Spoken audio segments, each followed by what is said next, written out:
My girlfriend had sex with the male friends she told me not to worry about. Now she's begging me not to break up with her. How do I navigate this? My girlfriend, we'll call her Katie, and I met in college and have been together for 4 years. I'm the first person she's ever had a relationship with because her parents were strict in high school. Our parents are religious and don't believe in sex before marriage, and while I don't really care, she's very close with her parents, so we've been waiting. Now that she's graduated, I was planning on proposing within the next few months. I had a ring picked out and everything. I was head over heels for this girl. That all changed last night. Or, last weekend, really. Katie has had a male best friend since high school that her parents never liked because he claimed to be gay. Let's call him Liam. She was excited to be going to the same college as him, because it meant they could hang out as much as they wanted. I've never been a big fan of the male best friend thing, but he's gay, so whatever. Except 2 years ago, he came out as bisexual. I never really liked the vibes when he was around her, so I asked Katie to stop hanging out with him alone. She accused me of not being supportive of him and trying to control her, just like her parents. I told her it was her choice if she wanted to keep seeing him alone, but I wouldn't be sticking around for it. It was the biggest problem we'd ever had in our relationship, but we worked through it. The compromise was that Liam and his boyfriend could hang out with me and my girlfriend together, as couples, but never alone. I never wanted to cut her off from her friends. With this stipulation, however, the 4 of us only got together twice before Liam ended up transferring to a different college over the summer. My girlfriend stayed in contact with them over Discord, stayed friends with both of them when they broke up, and formed a gaming server with them and some of their other friends. Most of these friends were men, but she assured me nothing funny was going on. Most of them even had girlfriends, she said. Last weekend was Liam's birthday party, and he invited her. Katie wanted to talk to me about it first, to make sure I was okay with it. She said she wanted to go since she hadn't seen him in 2 years, and it was only a 2-hour drive away. A bunch of her friends from the Discord server that she had never met in person before were going to be there, women included, and Liam's girlfriend would be there too. Since I had a weekend trip planned, leaving Friday, returning Sunday, I unfortunately wouldn't be able to go with her, but I told Katie I trusted her and had no problems with her going to see her friends. The problem started Saturday night.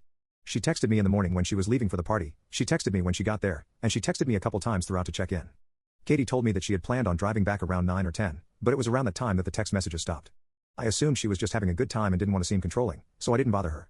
I did stay up to watch her location and make sure she got home, though, and she did, around 2 a.m. It was unusual, but I trusted her, and didn't want to make any assumptions. I would call her in the morning and she would explain that she just got carried away having fun with her friends, I thought. I called her Sunday morning, and she didn't answer. She texted back a few minutes that she had been sleeping, had a hangover, and wasn't feeling well. That was very strange, because Katie doesn't drink.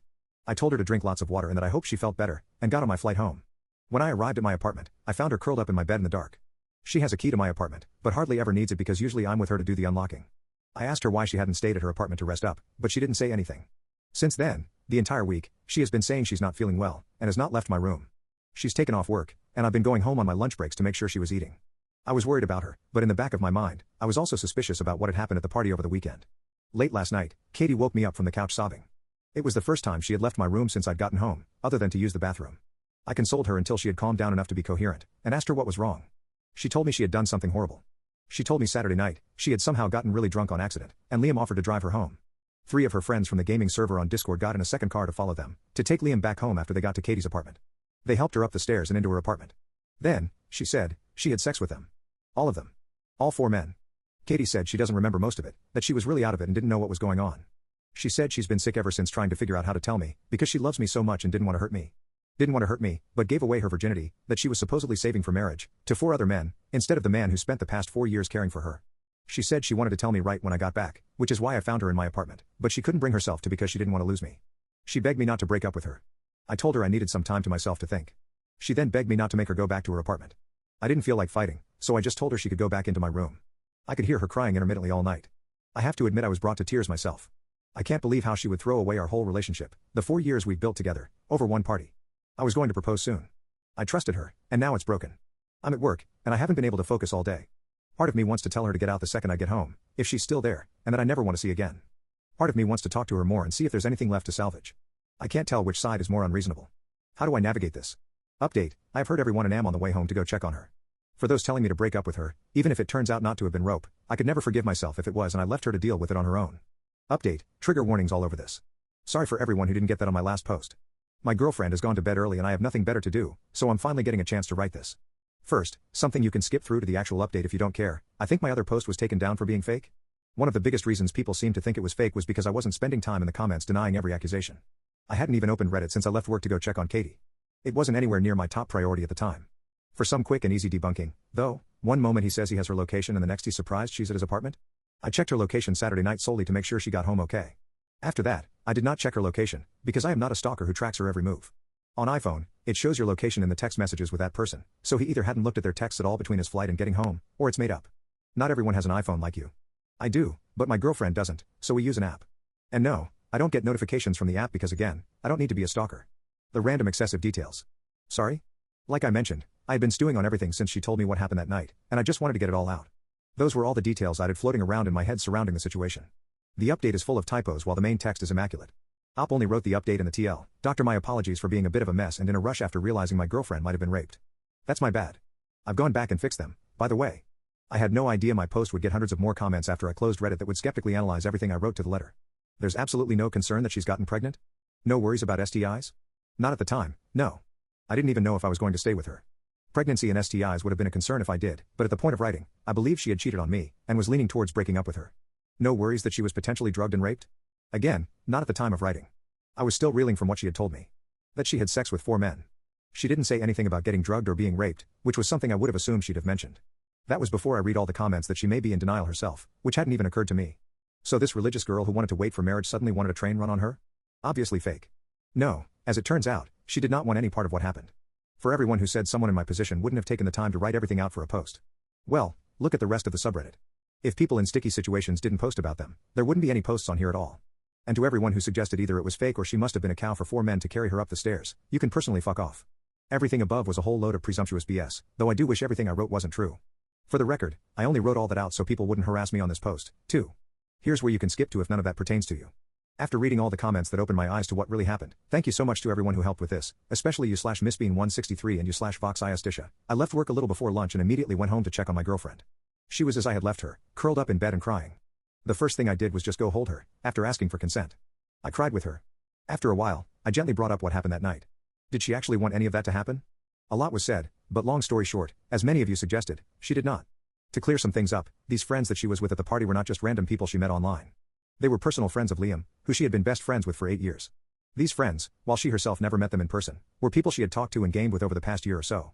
I would hear her talking with them over the headset, and I never noticed anything strange. She's pretty shy and introverted, so I was happy for her to have friends to play with while she gamed. They weren't all men, either. From what she said, there were 4 or 5 women in the server as well. Of the people at the party, 3 of the men and 2 of the women attended. Also there were Liam's girlfriend, a couple of other friends, and a few of their partners. All in all, there were only around 15 guests, and everyone knew each other for the most part. It was never meant to be a huge thing, just a get-together of Liam's closest friends at his house. Alcohol wasn't even supposed to be a big part of it. At the beginning of the party, a lot of them just gamed together, since they hadn't been able to in person for a while. There was no big girl/guy separation, as a lot of people at the party were LGBT+. Some people got in little groups to chat together, just general mingling, etc. About midway through the party, one of the guests poured everyone some mystery shots. Katie rejected it at first. Liam, however, urged her to, for his birthday. When everyone else heard she'd never taken a shot before, they all egged her on, too. It was just one shot. Liam insisted it would wear off well before time for her to head home, and if not, she could just wait however much longer until she felt comfortable driving. She felt like she had to. From that point, things got a little less clear. There was more hanging out. There was more alcohol. People, she wasn't sure which ones, kept handing her drinks and insisting. She didn't want to ruin Liam's party, and she knew if nothing else, he would look out for her. She didn't feel right, but Katie said she thought he would have told her if something was wrong, and he kept telling her everything was okay. She remembers feeling really sick. She remembers seeing others passed out on the couch. She remembers Liam saying he wanted to personally take her home, driving her car, to make sure she was okay. He felt bad he had let her get so fucked up, he said. She remembers one of her friends from Discord telling Liam he would follow them in his car to take Liam back after, and she remembers 2 more guys from the Discord getting in his car. She remembers Liam giving her a bottle of water in the car to help her sober up. She remembers them carrying her up the stairs to her apartment and laughing. Being brought inside her apartment. I'm not going to describe any further than that. She didn't want any of what happened. Was she naive? Maybe.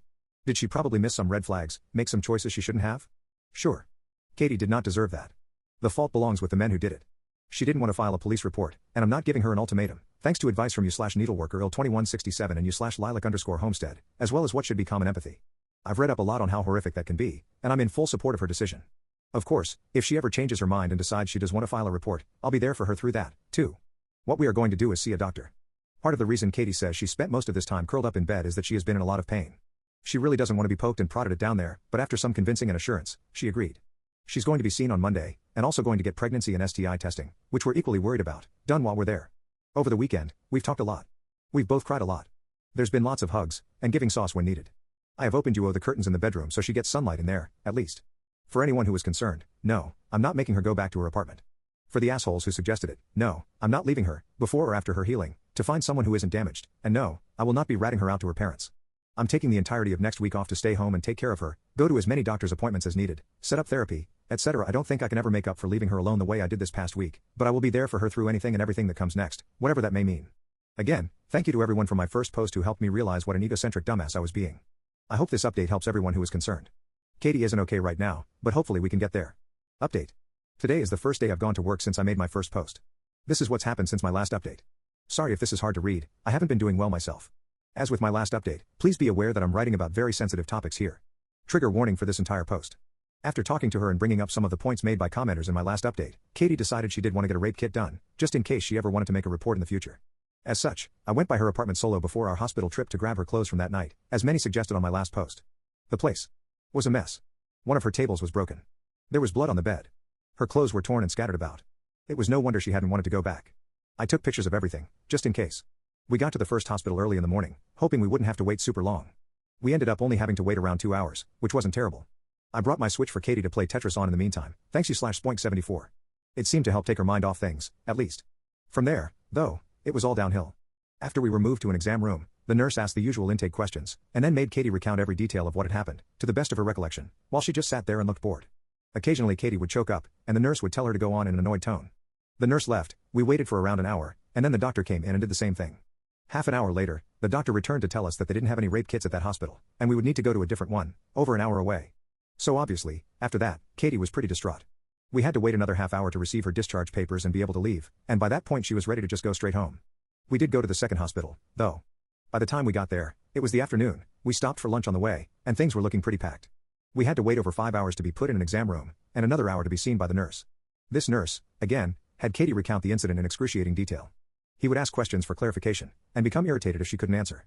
Someone else came in half an hour or so later to tell us that they couldn't perform a sexual assault exam because too much time had passed, but she could go to a police station to make a report herself if she felt inclined to. They could still check her for injuries and test her for STI/pregnancy if she wanted. I'm not going to go into detail here, but they found some pretty severe bruising, abrasions, and fissures that definitely explained her pain. That exam in and of itself was traumatic all over again, really. The doctor was very insensitive, didn't seem to understand the gravity of the situation, and kept making jokes throughout. Ouch, that must have hurt. Unfortunately, all they could do for that was give her some topical pain relief, though she may have to get surgery if it doesn't heal on its own. They also think she has adductor tendinopathy, which is like a thigh muscle strain, so she's not supposed to be up and about a lot. She tested negative for STIs, but we're told they might not show up for quite some time, so we chose to get her on preventatives. Pregnancy test was also negative, thankfully, but they also said that it's unlikely the hormone levels would be detectable at this point even if she were pregnant. We were told to make appointments with her primary for the next few months to get retested. Then we waited another hour for discharge papers. Between both hospital visits, Katie was charged over $5,000. Insurance doesn't want to pay because they say it was elective. Obviously we're going to fight it, but it's just one more thing on top of the pile. I still have the pictures of her apartment along with her clothes from that night in a sealed bag that the hospital didn't want in case she ever decides she wants to report, but things aren't looking good. Her pregnancy tests have still been turning out negative, at least. Since then, Katie has not been doing well, to say the least. For the whole first day after, I don't think she even spoke at all. She had her first therapy appointment with a specialist last Wednesday, but she hasn't talked about it much, so I'm not sure how it went. The doctors wrote her out of work until this Wednesday due to the extent of her injuries. Her next therapy appointment will be right after her first day back. Hopefully that helps with the transition. I've looked into therapy for myself, as suggested, but that's on the back burner for now. What was a priority, as some of you/trespassers will, what am I thinking, /CoffeeToffee0, pointed out, was warning the other women/people in the Discord server about the 4 men that assaulted Katie. It didn't go quite as hoped, though to be honest I'm not sure what I was even really expecting in the first place. With her permission, I logged into her Discord account, only to find that she had been banned from the server and unfriended by almost everyone. There were a couple people that had messaged Katie to ask her what happened. Through them, I was able to find out the version of the events that Katie's assaulters had been telling everyone.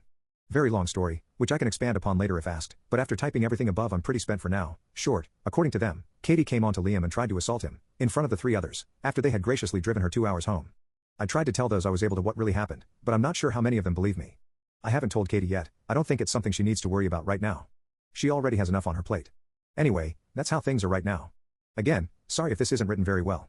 I started writing this post when I first got into work, and now I'm about to leave. It's been very hard to get it all out, but I know people are concerned, and it's better than keeping it all bottled up, I think. Don't know how long it will be until the next update. Sorry if I'm not in the comments much on this one, as I'm about to be driving home, and then I'll be with Katie. Thank you everyone for your help.